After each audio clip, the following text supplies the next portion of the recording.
નમસ્કાર મિત્રો, મારી યુટ્યુબ ચેનલમાં તમારું સ્વાગત છે। આજે આપણે વાત કરવાના છીએ મહુવાના તરેડ ગામની ઘટના। ખબરદાર, ગાય માતાને એક ઉજારડો જો એકે કર્યો તો શિવના સોગંદ એકઈને જીવતા નહીં મેલું। ભાદરવી અમાસ બે દોતા ભરાય એટલું મહુવા તાબાનું તરેડ ગામ। ગામમાં એકનું એક ભૂદેવનું ઘર, પણ મોભાનું ઘર। સંવંત 1683નું વિક્રમ વર્ષ। મુસ્લિમ શાસકના સૈનિકો મહુવા ભાંગવાના ઈરાદાથી નીકળેલા, પણ સંજોગો એવા બન્યા કે તે ટૂંકા પડ્યા અને પાછા ફર્યા। તરેડના માર્ગેથી પાલીતાણા જવા પડ્યા। બરોબર મધ્યાહનનો ખરો ટાઈમ। સૂરજ નારાયણ ધૂણી ધખાવી આકાશની વચાળે સ્થિર થયેલા। બપોર એટલે વિશ્રામનો સમય। પશુ પક્ષી ઢોર ઢાકર બધા જપીને બેઠા છે। તરેડ આખું ગામ પરંપરા મુજબ ગોપનાથના મેળે ગયેલું। ગામમાં વૃદ્ધો, બાળકો અને મહિલા સિવાય કોઈ ના મળે। મોકાનો ફાયદો ઉઠાવી અને મહુવાનો વેરવાળા વિધર્મી સૈનિકોએ તરેડ ગામના ગોંદરે બેઠેલું ગાયોનું ધણ ભલાની અણી પર ઉપાડ્યું। અહીં ઓમ ત્રંબકમ યજામહે સુગંધિમ પુષ્ટિવર્ધનમ કહેતો એક વિપ્ર યુવાન ભોળાનાથને જળ ચડાવી રહ્યો છે। કદાચ આ ઈશ્વરનો સંકેત હશે કે ધર્મની લાજ રાખવા આખા તરેડમાં માત્ર એક બ્રાહ્મણ યુવાન જ ગોપનાથના મેળામાં નથી ગયા। એક યુવાન જ ગામમાં મોજૂદ છે। ગૌરવર્ણ આજાન બાહુ, ઋષિકેશથી શોભિત વદન, વિશાળ લલાટ, સૌમ્ય આભા જાણે કેરીની બે ફાડ એવી બે આંખો, લલાટ મધ્યે ભુજામાં બાજુબંધમાં અને બે વજ્રસ્થળ વચ્ચે વિશાળ છાતીમાં ભસ્મ અંકિત 3 રેખાઓ શોભાયમાન છે। પદ્માસન લગાવી જાણે કોઈ વિરાટ પુરુષ બે હાથમાં જલદી યાની સમુદ્ર લઈ કૈલાસના શિખર ઉપર ઓમ નમઃ શિવાય કહી જળાભિષેક કરી રહ્યા હોય એટલામાં બહારથી એક મહિલા અવાજ આવે છે। અવાજમાં હેબત છે, ભય છે। બડુભાઈ, એ બડુભાઈ, એક યજમાન આહિર મહિલાનો અવાજ હતો। દાદા, ગામની ગાયો વિધર્મી વાળી ગયા છે। આમ સાંભળ્યું ને જાણે સમાધિ તૂટી। લોચન લાલ ચટક લાલ ત્રિપુંડ સહ ભ્રકુટ વિશાલ ખડક ઢાલ શ્વાન સાથ અશ્વ પર વાળે પલાણ લાલ ગુમ નેત્રો થયા અને ભ્રકુટી ફરી ક્રોધ ક્યાંય સમાતો નથી। આજે ધર્મની આબરૂ રાખવા બળું જાણે પરશુરામ બની જય માં કમળાએ હર હર મહાદેવ કહી શંકરના ઓટલાએથી ઠેકડો મારી ઘોડાને ઠાન આપી જાણે વીર યોદ્ધો ધર્મની લાજ રાખવા રણ મેદાને સાબદો થાય છે। લગભગ 10 ગામનું અંતર કાપી વિધર્મી ફોજના 200 જેટલા કાફરોને આડફૂલું બાંધી અને ફડકાર ફેંક્યો કે ઉભા રહ્યો, કાયરોની જેમ ભાગો નહીં। એવામાં એક બેલમ ભલાની આણી એ ગાયોને વાળી રહ્યો છે। રાગ તરંગી ગાયોના શરીર જોઈ બડું વિકરાળ સ્વરૂપ ધારણ કરે છે। પાતળિયું શરીર, 5 હાથ પૂરો પનો, આખો જાણે અગન વર્ષે, એક હાથમાં તલવાર, બીજા હાથમાં ઢાલ અને ઘોડાની લગામ ઝાલેલી છે। ઘોડો તેની રેવળમાં થનગની રહ્યો છે। 18 વર્ષનો બ્રાહ્મણ યુવાનનો આ વીર રૂપ જોઈ અને સામે કદાચ મોટું કડક હોય તોય ભયભીત થયા વગર રહે નહીં અને બાંગ નાખી ખબરદાર જો એકેય ગાયને એકેય ઉજરડો કર્યો। શિવના સોગંદ આમાંથી એકેયને પણ જીવતો નહીં મેલું। ફોજમાંથી જમાદારનો અવાજ આવ્યો। દેખાવમાં ભૂદેવ લાગે છે। બડુ દાદા હકલો નાખતા કહે છે, હા ભૂદેવ છું। અને સાંભળી લે, બ્રાહ્મણ ક્યારેય શસ્ત્ર ઉપાડતો નથી અને જ્યારે શસ્ત્ર ઉપાડે ત્યારે ધર્મ અને જીત નિશ્ચિત હોય છે। જમાદાર કહે છે, જવાન તું રહેવા દે, તારી 2-4 ગાયો જોતી હોય તો લઈ જા, પણ બધી ગાયોની વાત રહેવા દે। 2-4 ગાયો પાછી વાળવા નથી આવ્યો કાફર, આખું ધણ પાછું વાળવાનું છે, નહીં તો ધીંગાણાના ઘા માટે તૈયાર થઈ જા।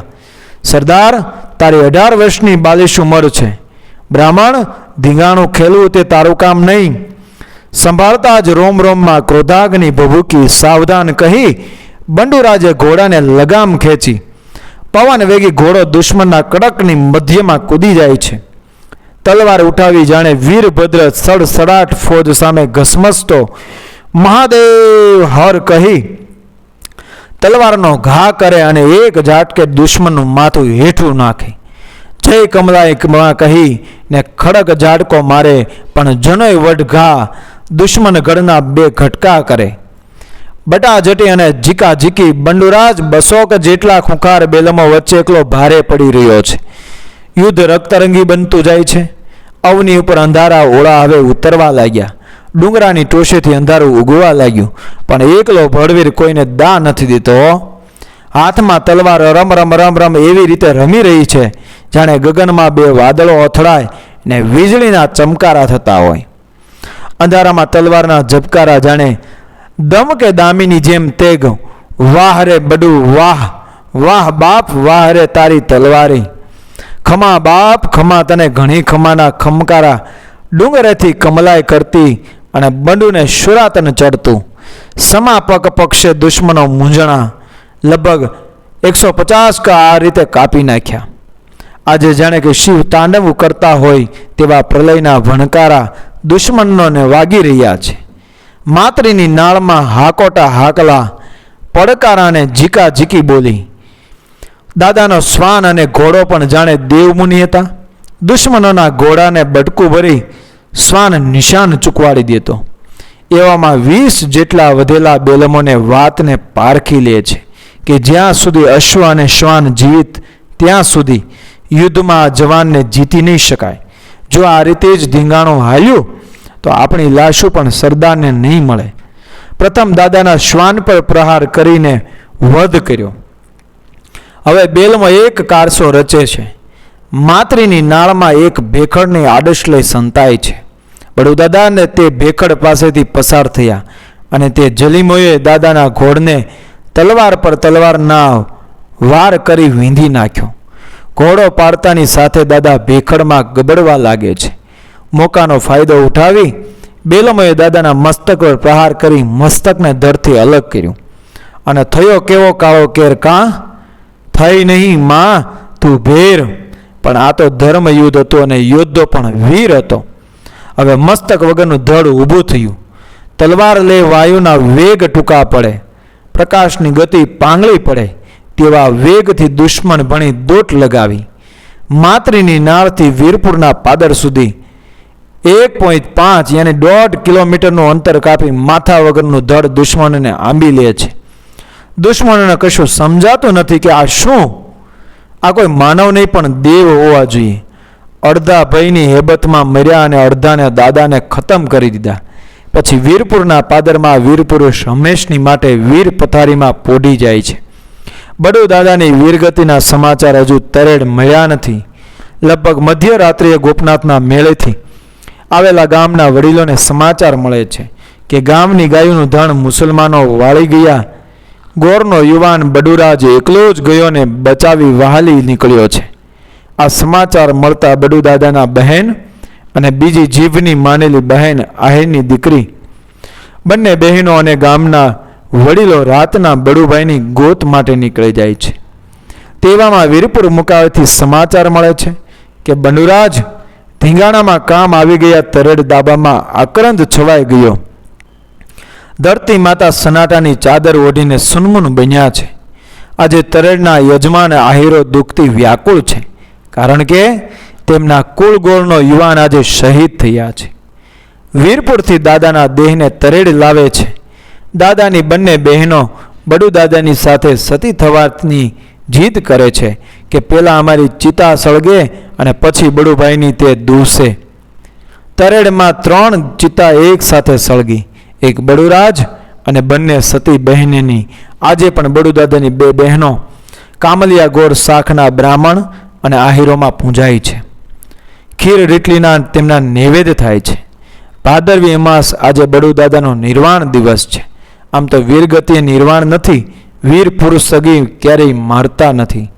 ધર્મ અને રાષ્ટ્ર માટે જેને પ્રાણની આહુતિ આપી છે તે બધા અમર જીવડા છે. બડુદાદા આજે પણ જીવિત છે.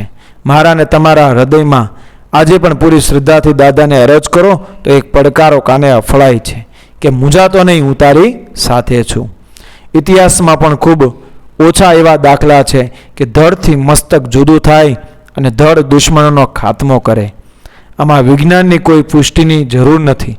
વિજ્ઞાનનો આવેશ શું? વીરતા, શૌર્ય અને પરાક્રમ એ એવી અવસ્થા સુધી લઈ જાય જ્યાં વિજ્ઞાન અને સિસ્ટમ ટૂંકી પડી જાય. માત્ર કામળિયા ગોર કે ઔદચી બ્રહ્મ સમાજ માટે જ નહીં પણ પૂરા હિન્દુ સમાજ માટે આ ગાથા એ ગૌરવની ગાથા છે. ઇતિહાસના લોહીથી લથપથ આવા પાનાને વાતની સાક્ષી પૂરે છે કે હિન્દુસ્તાન અને હિન્દુ ધર્મને બચાવવા ભૂદેવોની ખૂબ કુરબાની રહી. તે આપણા બ્રાહ્મણ સમાજ માટે પ્રાઉડની વાત છે. આવનારી પેઢીઓ માટે આવી વીરગાથા ખૂબ પ્રેરણાદાયી બની રહેશે, મોટિવેશન સ્ટોરી બની રહેશે. દાદાની શૂર્યોને કોટી કોટી વંદન. મિત્રો, વિડીયો પસંદ આવ્યો હોય તો મારી ચેનલને સબસ્ક્રાઈબ કરો, શેર કરો. મળીએ આવી જ ઘટનાઓ અને વિડીયો સાથે. જય શ્રી કૃષ્ણ. રાધે રાધે.